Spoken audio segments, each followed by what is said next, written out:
से इसको देख लो। अभी मैंने सिर्फ एक फिगर बनाई है। नंबर ऑफ साइड्स काउंट कर लो and draw it. How many sides you see in this? Let me write down for you. 1 2, आपने नहीं लिखना, I am writing for you ताकि आप ड्रॉ कर पाओ। 3 4 5, देयर आर 5 साइड्स। दिख रहा है आपको? Very good. पेशेंटली पहले ड्रॉ कर लो इसको, देन विल टॉक अबाउट कि अभी आगे हम क्या करने वाले हैं।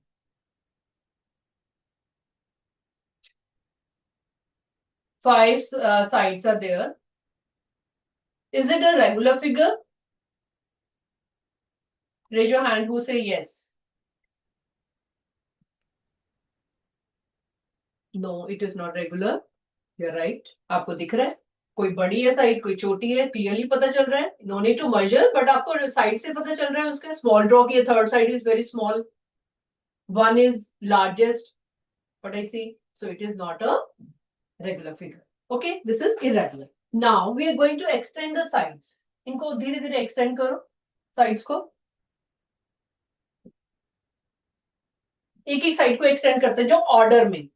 ऑर्डर में मेनी टाइम्स क्वेश्चंस में लिखा होता है कि extend in order. Order means एक एक करके उनको अलग अलग डायरेक्शन में एक्सटेंड करते जाओ। जैसे हमने इसको एक्सटेंड किया नीचे, exterior angle is coming out to be 89 degree. ध्यान से लिख लो इसको, जल्दी में फिगर नहीं बनानी है। Figure is the most important thing which is giving you lot of information. ठीक है, second side, this horizontal is drawn, it is given to be 92 degree. थोड़ी सी टेढ़ी होगी, कोई बात नहीं, ड्रॉ इट, डजेंट मैटर। आपकी तो लाइंस है, रजिस्टर में कर सकते हो नीटली। ठीक है, then I am extending this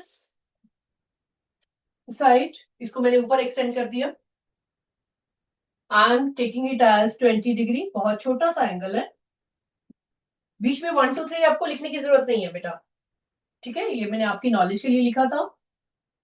you can, this is 20 degree.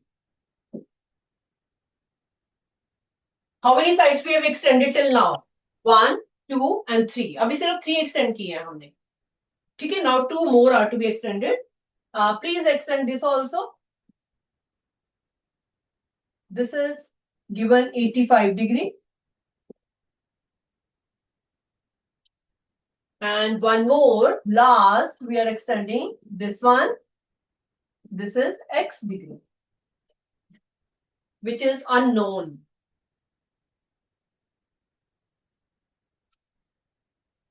Please mind it. In such questions, ऐसे क्वेश्चन जितने भी आते हैं उनका नेम नहीं दिया होता फिगर में। जनरली जब भी एक्सटीरियर एंगल्स होते हैं उनका एबीसीडी नेम नहीं दिया होता मोस्टली फिगर्स में। माइट भी कभी कभी दिया हो, कभी नहीं दिया हो, तो यू नीड नॉट राइट, इनके बारे में लिखने की आपको जरूरत ही नहीं। Why? Why ABCD name is not required? कोई बताएगा रीजन मेरे को, क्यों नहीं जरूरत है? क्योंकि we are talking about exterior angles. आपको दिख रहा है यहाँ पे हमने साइड से एक्सटेंड किए हैं, and we are getting so many exterior angles and we have to apply the property of exterior angles। ABCD हमें यहाँ पे चाहिए ही नहीं है। अगर नहीं दिया है पेपर में या फिर बुक में, you also not required this। Okay, now 8th class में आपने प्रॉपर्टी पढ़ी है एक्सटीरियर एंगल्स की। मैक्सिमम क्वेश्चंस आपके एक्सटीरियर एंगल के बारे में आते हैं। ठीक है, अभी यहाँ पे 5 साइड्स हैं तो 5 एक्सटीरियर एंगल बन रहे हैं। अगर 7 साइड्स होंगी तो 7 एक्सटीरियर एंगल बनेंगे, 10 साइड्स होंगी तो 10 एक्सटीरियर एंगल बनेंगे। दैट यू नो, जितनी साइड्स फिगर की होती है, पॉलीगॉन की होती है, उतनी ही हमारे एक्सटीरियर एंगल्स बनते जाते हैं। यू नो इट ना? नोटिस करना जब आप क्वेश्चंस भी करोगे। ठीक है, प्लीज माइंड इट। क्यों? क्योंकि कई बार जब आप फिगर दी होती है एग्जाम में, when you right the angles ना, लिखने में आपके 7 एंगल्स बन जाते हैं। यहाँ पे पता नहीं कैसे 7 बन जाते हैं, एक आधा बीच में इंटीरियर भी आ जाता है। कभी कभी एग्जाम में ऐसे दिया हुआ है कि अंदर वाला यहाँ पे कुछ 92 डिग्री या फिर कुछ और एंगल दिया हुआ है अंदर वाला, तो स्टूडेंट्स वो उसको भी लिख लेते हैं। Please take care, whenever sides are extending, generally you are using exterior angles. So what is the property of exterior angles? Samrit Kaur, please mic on करके बताओ। Ma'am, sum of all exterior angle is 360 degree. 360 degree, what ever figure, कोई भी figure हो सकती है वो। Ma'am, yes. yes, it could be big, small, triangle maybe, ठीक है, कुछ भी हो, एक्सटीरियर एंगल का सम हमेशा 360 डिग्री ही रहना है। तो you apply here, first of all check कर लो कि are they 5, 1 2 3 4 5, yes there are 5 exterior angles, तो यही पांचों हमें लिखने हैं। Right down 89 degree plus 92 degree plus 20 degree plus 85 degree plus x is equal to 360 degree. You will find x from here. You are applying the simplest method. Okay, figure थोड़ी सी complicate है, but question is very simple. Don't get scared by the question, by the way it is asked. आपने अपनी knowledge apply करनी है कि exterior angles का सम जो है 360 डिग्री होता है, so we are applying that. Please do it yourself, check करो क्या आ रहा है।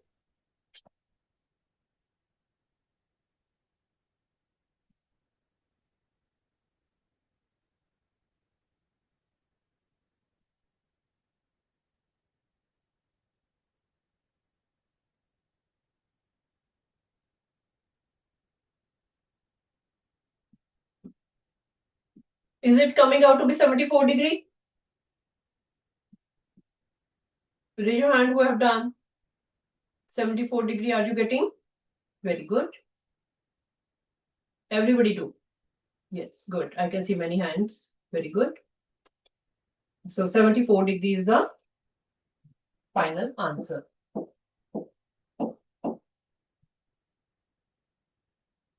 This a good practice of such questions. Coordinator में जितने क्वेश्चंस आप करोगे उतना आपका चैप्टर आपको इजी लगना शुरू हो जाएगा।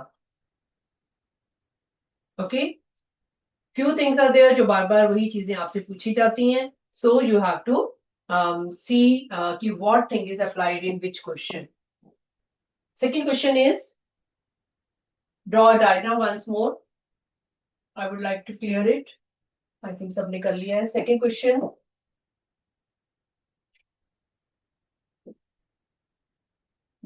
यू नो कोऑर्डिनेटर में कोई भी क्वेश्चन जो है बिना फिगर के नहीं होता है। अगर फिगर नहीं दिया हो तो प्लीज ड्रॉ इट योरसेल्फ, अपनी नॉलेज के लिए। Okay, don't do any question without figure, I am telling you. whenever you draw a figure 50% question is understood. Raise your hand, do you agree this? Do you agree? जब भी diagram बनाते हो 50% आपका दिमाग open हो जाता है। Yes I know, किसके बारे में पूछा जा रहा है, क्या दिया हुआ है, कितनी क्लैरिटी हो जाती है। Okay, question is given then also it is fine, not given then also you draw it yourself, अपने आप उसको नेम लिखो, ड्रॉ करो, अंडरस्टैंड करो। ठीक है बेटा, so please draw it, it should be like this. जो मैं ड्रॉ कर रही हूँ यहाँ पे, इसको ध्यान देना बेटा। It is actually straight over here, it is like this because ये it is figure is like this.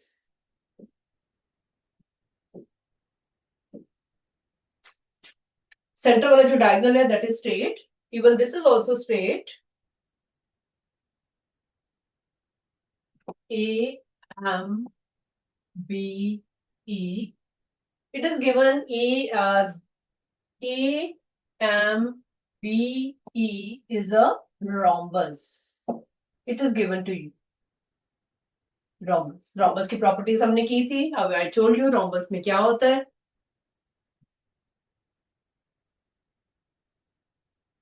Find angle AME, AME and दो एंगल्स इसमें निकालने हैं, AME and AEM। बेटे आपको मैंने क्लास में भी many times I told you, जब भी क्वेश्चन करते हो लिप सिंक करो, मुंह से बोलो। Whenever you will speak and write, आपकी मिस्टेक हो ही नहीं सकती। टू थिंग्स हैपन, बोलने से आप जब लिपसिंग करते हो दो चीजें होती हैं। एक तो आपकी गलती नहीं हो सकती, दूसरी चीज आपकी कंसंट्रेशन, फुली कंसंट्रेशन अपनी क्वेश्चन के अंदर ही होती है। एग्जाम में कभी आप कोऑर्डिनेटर का क्वेश्चन कर रहे हो, कभी आप डाटा हैंडलिंग का क्वेश्चन कर रहे हो, कभी पाई चार्ट का क्वेश्चन कर रहे हो, कभी कुछ कर रहे हो, रैशनल नंबर का कर रहे हो, तो आपका जब आप बोल के करते हो ना, आपकी कंसंट्रेशन फुली उसमें जाती है। आपने तैयारी तो पूरी की हुई है, you prepare every question, you prepare all the formula of all the chapters. ठीक है। लिपसिंग करने से क्या होता है, आपको माइंड में सारी चीजें, you recall it. Rational number, immediately rational number की चीजें सारी याद आनी शुरू हो जाती हैं। पाई चार्ट है तो पाई चार्ट के बारे में याद आना शुरू हो जाएगा, क्वाड्रिलेटरल है तो क्वाड्रिलेटरल के बारे में चीजें याद आनी शुरू हो जाती है।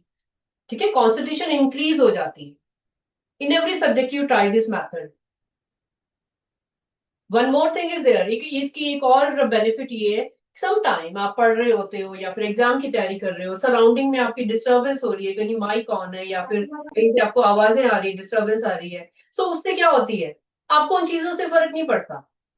When you are doing lipsing, आप अपने माइंड को इंस्ट्रक्शंस दे रहे हो, तो आपका माइंड क्या सुन रहा है, आपकी लैंग्वेज को सुन रहा है कि आप क्या क्या बोल रहे हैं। आपकी फुल कंसंट्रेशन जो है आपके क्वेश्चन के ऊपर जाती है, यू डोंट बॉदर, फिर वो सामने आमने सामने वाली चीजों की आवाजें जो है आपको डिस्टर्ब नहीं करती। Is it fine? ठीक है, please do it, apply it. अभी तो आपने बहुत स्टडीज करनी है आगे आगे। Apply such tricks to improve your concentration, to avoid your mistakes. Okay beta, so this is a question. Now first thing, this diagram is given in the question. Important चीज क्या है, क्वेश्चन शुरू कैसे करना है। सबसे पहले आपको बोला गया है ए एम ई को मार्क कर लो अपनी फिगर में, और दूसरी चीज AEM, इसको भी मार्क कर लो। ये दो चीजें आपको फाइंड आउट करनी है। अब फाइंड आउट तो करनी है, वो तो डिग्री में आएगा, जो एंगल आना है वो तो डिग्रीज में आएगा, कुछ ना कुछ में भी 30 डिग्री, 20 डिग्री में भी 60 डिग्री, कुछ ना कुछ आएगा। लेकिन यहाँ पे तो हमें फिगर में कोई एंगल ही नहीं गिवन है, we don't know any angle, तो क्या करें, हाउ वुड वी स्टार्ट। ये मिस्ट्री है, अभी हमें थोड़ा सोचना पड़ेगा। क्वेश्चन शुरू कैसे करें, एंगल तो कुछ भी नहीं दिया हुआ ऑलरेडी, पिछले क्वेश्चन में तो गिवन था, हमने कर लिया था, बट अभी क्या करें।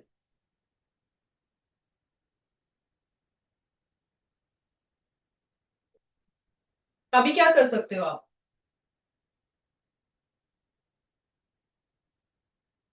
रोम्बस की प्रॉपर्टीज याद करो। सोचो कि रोम्बस में हमने क्या क्या पढ़ा था, प्रॉपर्टीज में क्या पढ़ा था। एक जब हमारे पास रोम्बस होता है, चाहे वो ऐसे हो चाहे ऐसे हो, ऊपर जैसे बनाया हुआ है, रोम्बस की क्या प्रॉपर्टीज पढ़ी हुई हैं आपने। Who will tell me? Jasmine Kaur, anything you remember about rhombus? जैसे आपको बेटा छोटी क्लासेस आप स्क्वायर के बारे में पढ़ते आ रहे हो, रेक्टेंगल के बारे में पढ़ते आ रहे हो, आपसे कोई पूछेगा इमीडिएट बता देगा कि स्क्वायर के बारे में मुझे पता ही होता है, rectangle we know, circle we know. Rhombus, rhombus के बारे में आप क्या जानते हो। Jasmine try to tell me बेटा, कुछ भी बताओ इसके बारे में।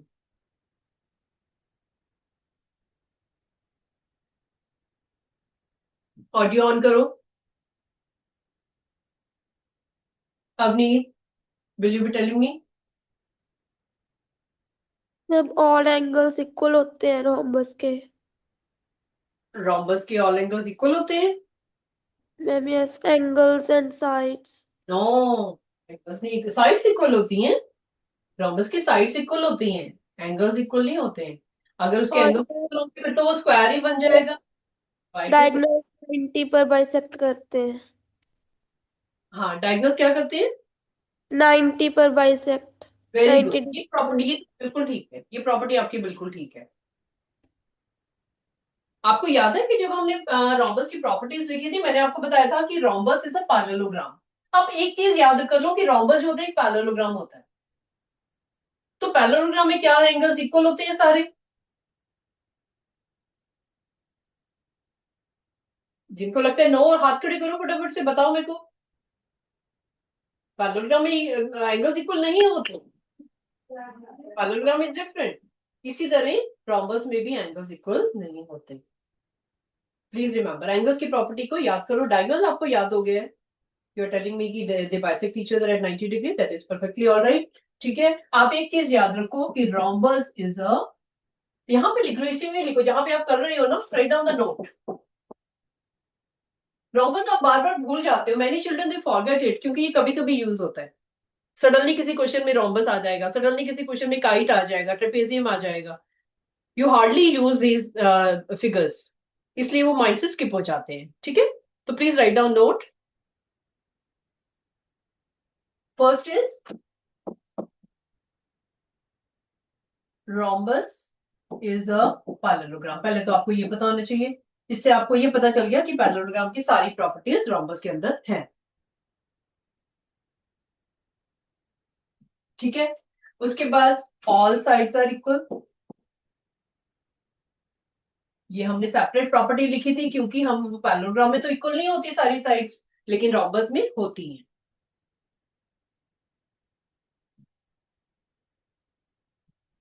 तीसरी प्रॉपर्टी जो आपने मेरे को बताई, diagonals bisect each other at 90 degree, each other at 90 degree. These are the properties of rhombus. ज्यादा आपकी 8th क्लास में डायगोनल की प्रॉपर्टी बहुत बार यूज होती है।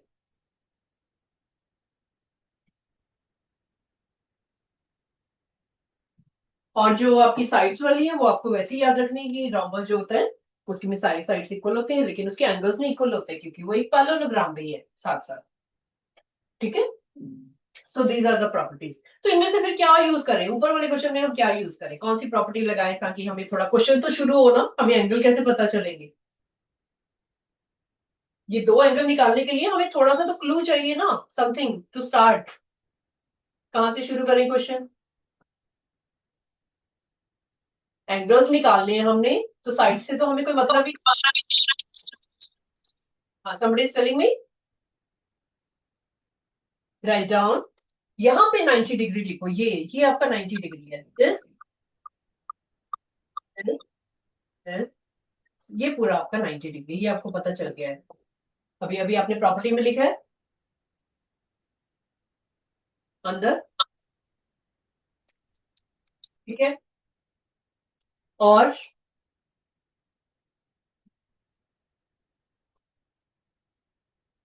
ओके, मैं आपको क्वेश्चन थोड़ा इजी करती हूँ। इसको लिख लो 70 डिग्री, ये थोड़ा सा बड़ा एंगल है, इसको राइट डाउन 70 डिग्री। अगर ये एंगल 70 डिग्री गिवन है, ऊपर वाला 90 आपने खुद लिखा है, can you find A M E in this. A M E जहां पे आपने मार्किंग की हुई थी, अब निकल जाएगा ये एंगल।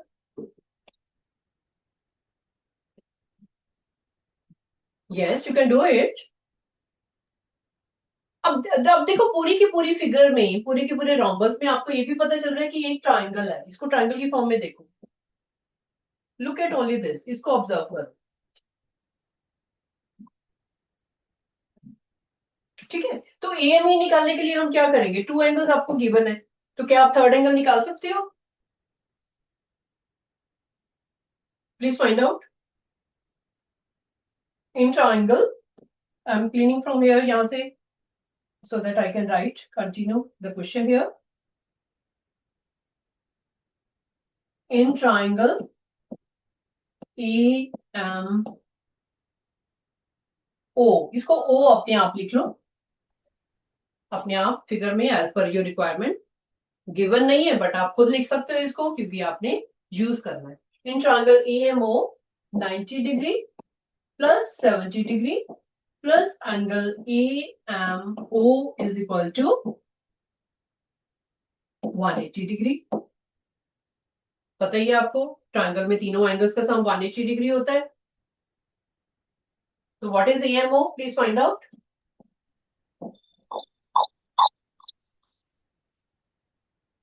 निकालो इसको।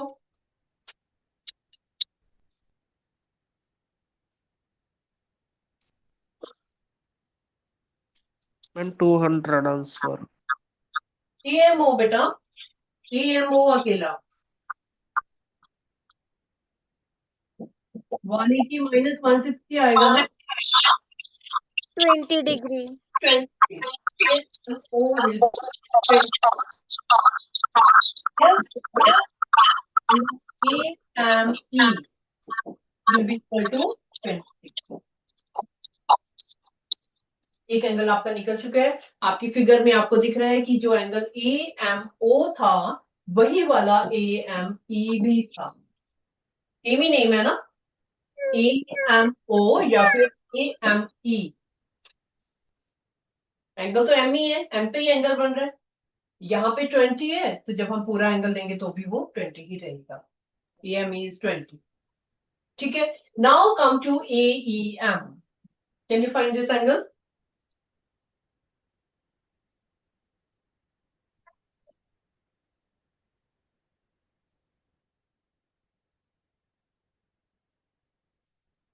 सोचो थोड़ा सा।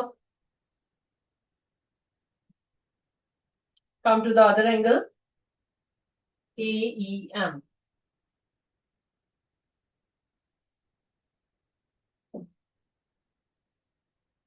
ये वाला एंगल कैसे निकलेगा? कोई और प्रॉपर्टी लगाओ रोम्बस की।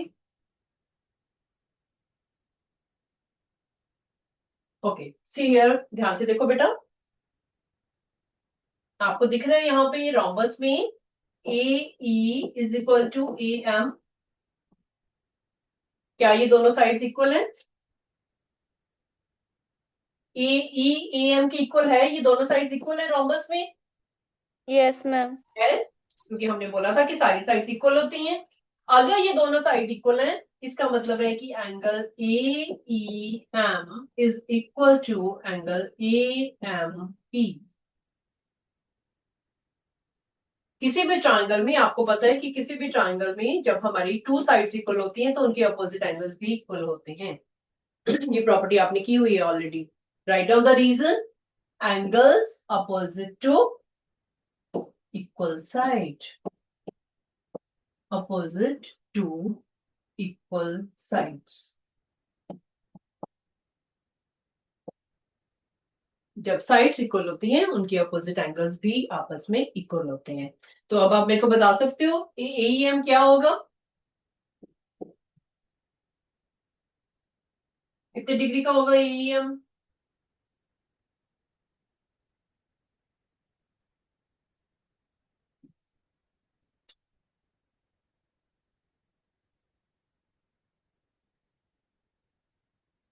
जो बच्चे लिख रहे हैं सिर्फ समझ के लिखना है, ओके, अंडरस्टैंड एंड राइट। अभी अभी हमने बताया टू साइड्स इक्वल है इसलिए उनके एंगल्स भी इक्वल है। तो AEM किसकी? 20 डिग्री। व्हाट, दोबारा बोलो। 20 degree. 20 degree, 20 degree. Very good, equal है वो। जो हम ऑलरेडी निकाल चुके हैं उसी के ही इक्वल आ रहा है। Please remember these all properties of rhombus. Why I am focusing? Because rhombus के केस में काफी गलती होती है स्टूडेंट्स की, because this is the figure जो आप कभी कभी यूज करते हो, इसकी अलग से प्रॉपर्टीज हैं थोड़ी। ठीक है, तो आप देख रहे हो कि इस क्वेश्चन में आपकी दो प्रॉपर्टीज यूज हो रही है। एक तो ये कि साइड्स इक्वल है और दूसरी ये कि उसके डायगोनल्स बाइसेक्ट कर रहे हैं। Okay, I am taking very peculiar questions so that आपकी अच्छी प्रैक्टिस हो जाए। जब ऐसे क्वेश्चन आ जाएंगे तब आपको your mind will become more keen to do more ideas. आपको और आइडियाज आएंगे आपके माइंड में कि ऐसे भी कर सकते हैं, वैसे भी कर सकते हैं। Okay, let us right one question of kite. Third question, find the value of x and y in the following kite. Find x and y in the given kite. Kite की प्रॉपर्टीज इमीडिएट आपके mind में आनी चाहिए कि हम kite के बारे में क्या क्या जानते हैं। ठीक है, जब आपने काइट की फिगर बनानी है ना, गिवन है यहाँ पे, लेकिन आपने कॉपी डाउन तो करनी है। पेपर में दी होती है, बुक में दी होती है, आपको कॉपी डाउन करनी है। सो कॉपी डाउन करने के लिए आपको ये ध्यान देना है कि ऊपर वाली जो टू साइड्स है छोटी होती है और नीचे वाली थोड़ी सी लॉन्ग होती है। This the shape of kite. ध्यान से बनाना, don't make it like a rhombus. काफी बच्चे इसको ऐसे बना देते हैं, which is wrong, they make it like this, ऐसे काइट बना देते हैं। ड्रॉ करने के लिए please take care, kite is of this shape. ठीक है, इसमें angles are given to you, this is 110 and this is 60 degree. Okay, this is x and this is y. You have to find x and y. Kite, kite की properties आपके mind में आनी चाहिए। बेटा your class starts, अभी कब शुरू हुई थी? 10:50 पे स्टार्ट हुई थी, है ना? आई हैव सीन कि काफी बच्चे अभी ज्वाइन कर रहे हैं। Try to join in time, क्योंकि आप अभी अभी अगर ज्वाइन कर रहे हो, व्हाट वुड यू लर्न? कितने टॉपिक्स हमने कर ली, कितने अभी क्वेश्चंस, जो कितने कितनी नॉलेज आपकी जो है वो यू हैव नॉट लर्न, जो बाकी बच्चों ने कर ली है। ठीक है, if you are joining for last 5 minutes और 7 minutes, no use of that. Please try to join in time, okay? क्योंकि एडमिट करने में भी वो डिस्ट्रक्शन होती है। Children who are joining now, try to come in time. So what you are what you know about kite? अगर book है तो बुक से देख के बता दो, रजिस्टर है तो रजिस्टर से देख के बता दो। वी रोट द प्रॉपर्टीज, हमने लिखी थी ना काइट की प्रॉपर्टीज, देख लो। Very good, it's okay, I will wait for you. Rhombus and kite को प्लीज ध्यान से करना, ये प्रॉपर्टीज माइंड से निकल जाती हैं। Ma'am, adjacent sides are equal. That's very good. और यहाँ पे तो हमारी एंगल की बात हो रही है, हमने तो एंगल्स निकालने हैं, तो एंगल्स की प्रॉपर्टी क्या होगी?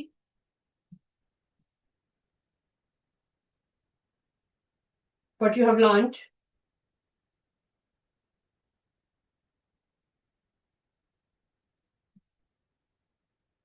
एंगल्स की प्रॉपर्टी किसी को याद है काइट में क्या होती है? Right down.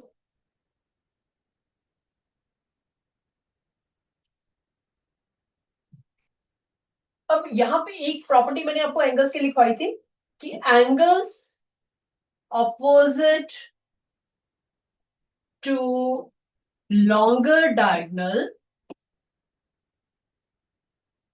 Please remember it, अभी भी समझ के नोट डाउन करना, are equal. We note this property, एक काइट में जो डायगोनल्स होते हैं, एक छोटा डायगोनल होता है, एक बड़ा होता है। ठीक है, आप अपनी फिगर में भी ड्रॉ करके देखो, इनको ज्वाइन करके देखो डॉटेड से। डायगोनल्स ड्रॉ करो जरा, एंड जज करो कि कौन सा आपको लॉन्गर दिख रहा है। ये अपने आप होगा, सी केयरफुली कि लॉन्गर डायगोनल कौन सा है। ठीक है, लॉन्गर डायगोनल के आसपास के एंगल्स कौन से हैं? लॉन्गर डायगोनल कौन सा है प्रभजोत? फिगर में कौन सा है लॉन्गर डायगोनल? वर्टिकल वाला या फिर हॉरिजॉन्टल वाला? हमने एबीसीडी नेम तो लिखा ही नहीं है ना? Which is the longer? जज क्या हो रहा है आपको? गेस क्या हो रहा है? गेस करना है आपने, इट्स नॉट दैट कि मेजर करोगे आप। लॉन्गर डायगोनल, लंबा वाला डायगोनल कौन सा है? वर्टिकल वाला या फिर हॉरिजॉन्टल वाला?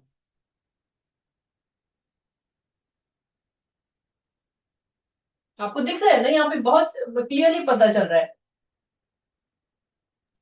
vertical, वर्टिकल, वर्टिकल डायग्राम, अगर आपने डायग्राम फिगर अपनी ठीक बनाई है नोटबुक में, तो वर्टिकल ही लॉन्गर आएगा। अगर आपने फिगर ठीक नहीं बनाई है, उसको चेंज करो। ठीक है, figure is most important thing which is giving you clue कि हमने क्या करना है। ओके, तो angles opposite to longer diagonals are equal, ये इसकी प्रॉपर्टी है। तो इसका मतलब क्या हुआ, ये आपकी प्रॉपर्टी यूज हो रही है, तो क्वेश्चन के हिसाब से क्या होना चाहिए, कौन से एंगल्स इक्वल होने चाहिए, 110 degree is equal to y। इसका लिखो, रीजन लिखो यहाँ पे, यही वाला रीजन ऊपर से आएगा कि नोट में जो आपने लिखा वही वाला रीजन यहाँ पे आएगा कि angles opposite to equal sides are sorry angles opposite to longer diagonal are equal. और यहाँ पे ये भी लिख लो कि x is not equal to 60 degree, ये भी लिख लो इसका।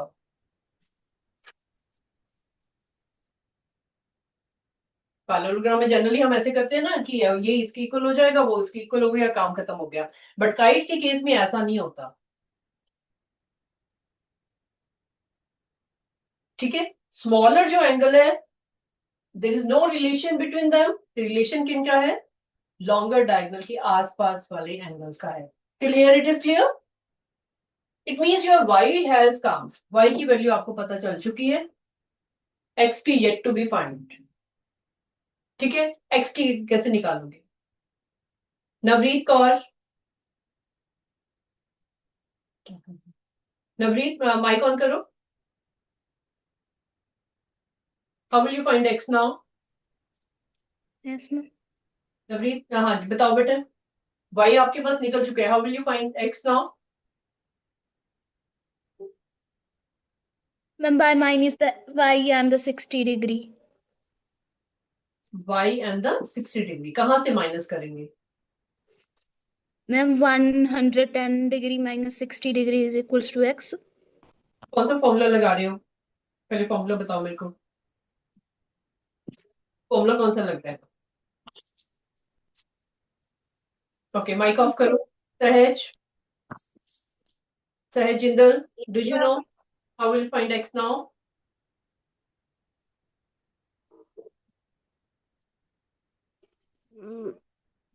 2 minutes में। काइट से थोड़ा बाहर आ जाओ आप, अब आपने काइट की प्रॉपर्टी लगा चुकी हो, थिंक समथिंग एल्स, कुछ और सोचो। ठीक है, काइट की तो बस इतनी प्रॉपर्टी होती है एंगल्स के बारे में कि ये इक्वल होते हैं। अब थोड़ा और सोचो। यू नो इट बेटा कि काइट एक क्वाड्रिलेटरल है, do you know. Yes, ma'am. 4 sides हैं, क्वाड्रिलेटरल है, क्वाड्रिलेटर में चारों एंगल किसके इक्वल होते हैं, 4 एंगल्स का सम किसके इक्वल होता है, By 360 degree. 60 पता है आपको, 360 degree. यूज किया था। ठीक है, वो तो आपने यूज किया ही हुआ है, 8th क्लास में तो अभी एक्सटीरियर के बारे में सीखा है, इंटीरियर तो आपको पता ही है कि क्वाड्रिलेटर की 360 डिग्री होता है, तो यूज कर लो इसको। लिखो यहाँ पे, a kite is a quadrilateral, nobody can deny it, कोई इसको गलत नहीं कर सकता क्योंकि इसकी 4 साइड्स है, क्वाड्रिलेटरल तो वो है ही है। तो इसमें प्रॉपर्टी लगा दो, x plus 110 plus 60 plus 110 is equal to 360 degree. सबको हमने प्लस करके इज इक्वल टू 360 लगा दिया। सबकी वैल्यू पता है एक्सेप्ट x। ठीक है, तो x की वैल्यू निकालो जल्दी से।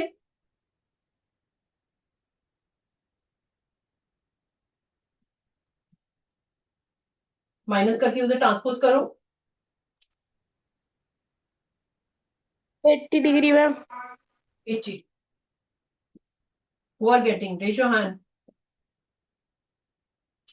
x is equal to 80 degree. Very good, many children are doing it.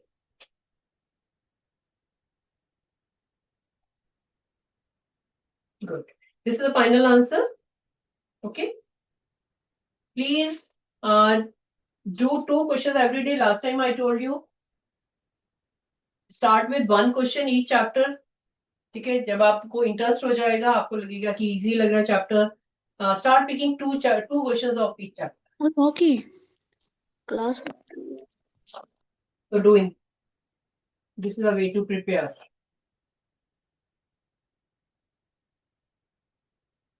Sure, we'll do one last question.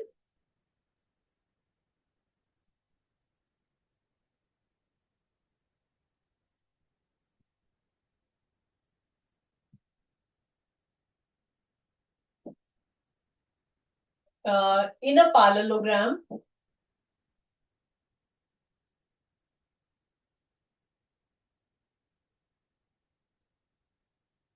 adjacent angles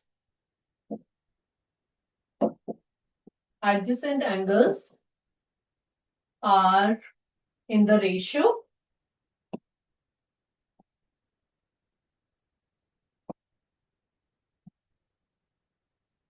given है उनके, अभी भी आते हैं. Adjacent angles are in the ratio 1:3. Find all the angles.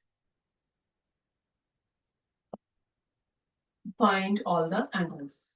1:3 में ratio given है.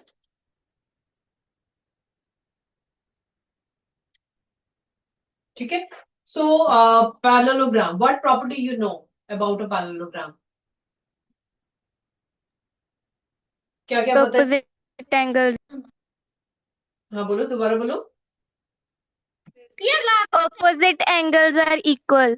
Opposite angles. बिल्कुल ठीक है. And Navreet, you are not listening to me seriously.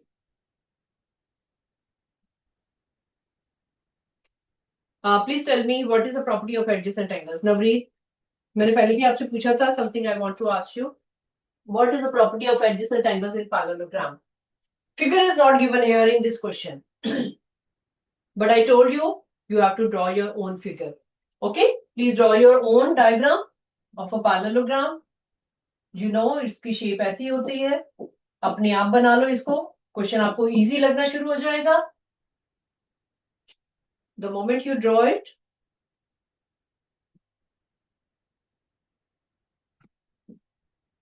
what is the property of parallelogram about adjacent angles? यहाँ पे adjacent angles particularly लिखा हुआ है. What is the property of adjacent angles? Parallelogram में adjacent angles होते कौन से हैं बेटा?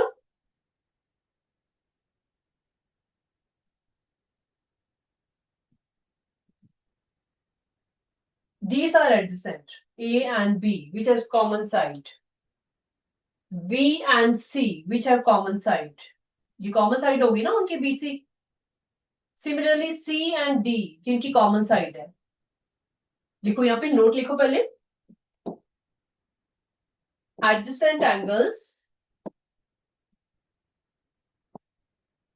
have, कैसे होते हैं वो? A common side.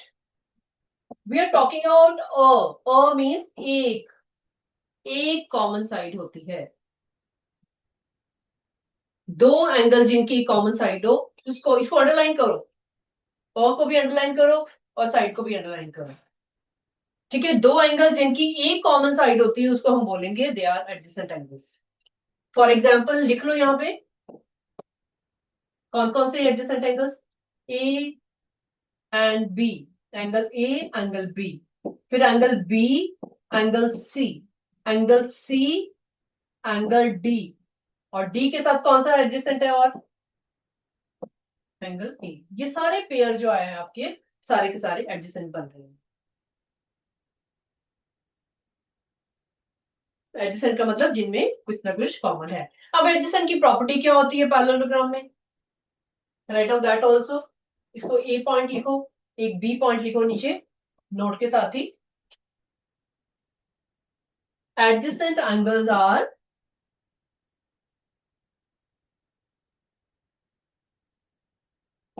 supplementary. Adjacent angles are supplementary. Supplementary means what? क्या मतलब है supplementary का? अवनी,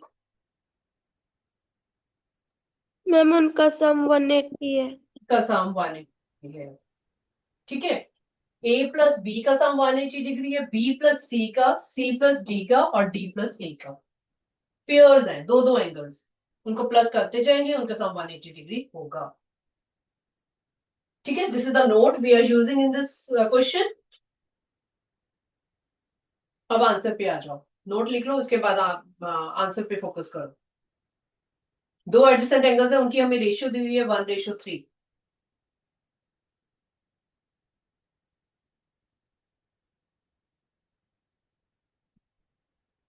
रेशियो। अब आप ये सोच रहे होंगे कि हम कौन से दो एंगल लें, ए एंड बी लें या फिर बी एंड सी लें या फिर सी एंड डी लें।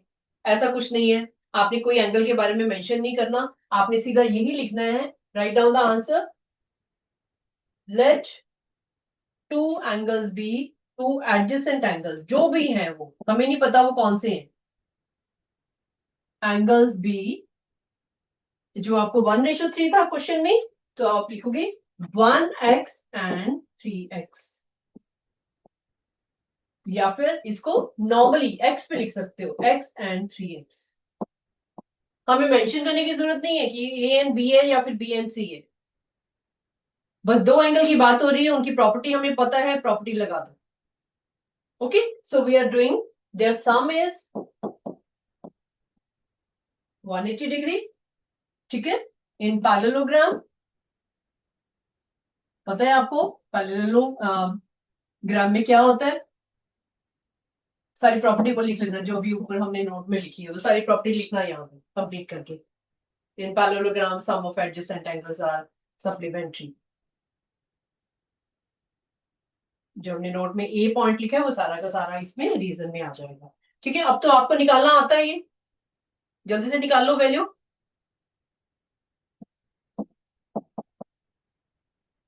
एक्स की वैल्यू निकाल लो।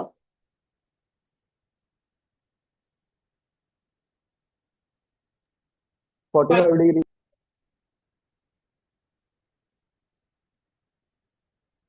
पहले एक्स निकालो, फिर सारे एंगल्स निकालो।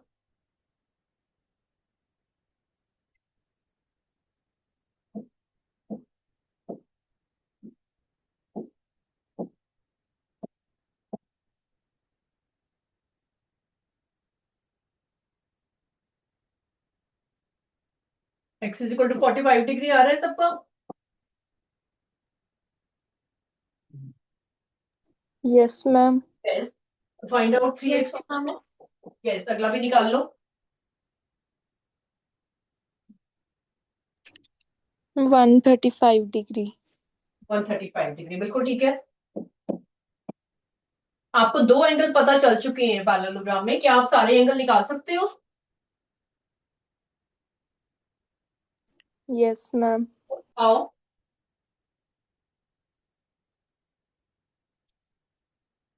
कैसे निकालोगे बाकी सारे एंगल? दो तो पता चल चुके हैं, बाकी दो कैसे निकालोगे?